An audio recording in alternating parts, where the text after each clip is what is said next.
আবারও কি ফিরতে শুরু করেছে ক্রিকেটের জৌলুস? ফুটবলের নবজাগরণে ভাটা পড়েছিল বাংলাদেশের ক্রিকেট। কারণটা ছিল টাইগার ক্রিকেটাররা নিজেরাই একের পর এক ব্যর্থতার গল্প লিখে মানুষের ভরসার জায়গা হারিয়েছিল বিসিবি। এবার পাকিস্তানের বিপক্ষে টি-20 সিরিজ দিয়ে দর্শকের উপস্থিতি আবারও প্রমাণ করে এখনও ক্রিকেটকে ভালোবাসে বাংলার মানুষ। অন্যদিকে 9 বছর পর পাকিস্তানের বিপক্ষে টি-20তে জয়ের ধারায় বাংলাদেশ।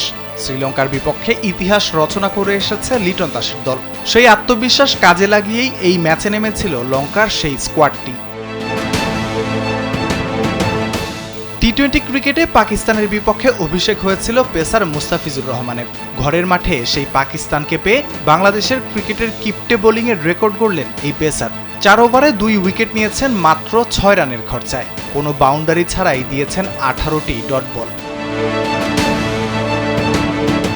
এই ম্যাচে সবকিছুই ছিল টাইগারদের অনুকূলে। দর্শকদের ফেরা থেকে শুরু করে অনলাইনে টিকিট কেটে স্বস্তিতে ম্যাচ দেখার নতুন এক নজির। প্রতিপক্ষের ব্যর্থতায় সহজ লক্ষ্য তারায় জয় উপহার দেওয়া মোটেই কঠিন ছিল না বাংলাদেশের। ঘরের মাঠে এই জয় দেখার আশা নিয়েই মাঠে এসেছিল হাজারো দর্শক সমর্থক।